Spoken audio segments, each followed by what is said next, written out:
So here we are over at the Art Park State Park and the Omega. The Omega is a large sculpture, metallic sculpture right here on the park, the last of the original massive sculptures put together here by resident artists when this campus first opened up about 1968. And this structure would have been built around that time, I think 1970. And it's a purposely disorienting experience. You're supposed to go up into that catwalk area and look at a series of mirrors above and below you to get the sense of eternity, a kind of godlike feeling of ultimate dimension, let's say. I think that's kind of the message that it's supposed to give, but it has not been accessible for many years, and for obvious reasons it's not the safest thing to go up onto. But what it's sitting on, more importantly, is these two stone towers, and they are large sandstone towers that used to hold the Lewiston-Queenston suspension bridge.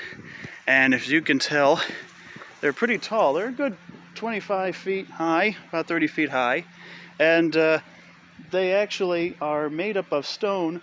At least the footings for them, at least the foundations, if not the whole structure, the stonework for these were actually quarried right out of Bond Lake Park area, or what's now the Clyde L. Burmaster Park, out of the West Meyer and East Meyer lakes, which were then quarries. And the strata here and the sedimentation and all these various little shells match very well with the kind of rock that's over there today. So it's quite possible, it is not confirmed really, but it is quite possible that given the age that the quarries were in operation, and given when these were placed here in the late 1880s, 1888 essentially, these newer towers at the time, we're looking at not only a part of Niagara River history and engineering history, we're looking at a great piece of early quarrying history in Niagara County as well. This rock is 320 or so million years old when these sediments were placed, and you can kind of tell in this good sunlight the nature and the sort of the topography of the rock, what it's made of essentially. The geology, I should say, of all this is great. And then you look up the rest of the tower. It's been painted over a couple of times, so it's a little hard to see, but this looks like a shale stone going up the rest of the way.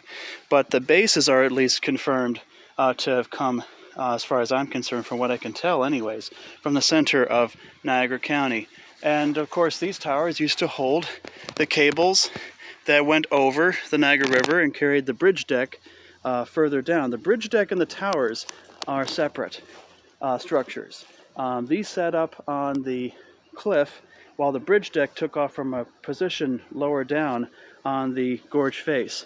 And if you take a look with me over here, we have the restraints, the anchor mounts for the cables. I can go up here and show you what these were. Okay, yeah.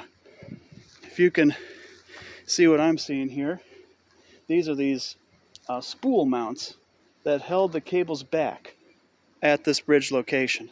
And this is one of the anchor blocks that the structure used to be held to by. And right over there is another one just over there. And so you have two of these anchor blocks and chain mounts right there associated with these two stone towers here. And of course the Omega stands between those two. And these artifacts of early suspension bridge history is very important to much of the rest of the world, because there was suspension bridges like this one, and especially the Roebling Bridge over where the Whirlpool Rapids Bridge is now, that would help to influence the Brooklyn Bridge and many others around the world. Now, for more information on what these bridges were ultimately about up and down the gorge, you may check out John Percy's channel on YouTube, Dr. John Percy, and just look up two great videos he did with the public on the daredevils of Niagara Falls and the bridges of the Niagara Gorge. So look those two up. They're two great lectures, and he can fill you in on even more stuff.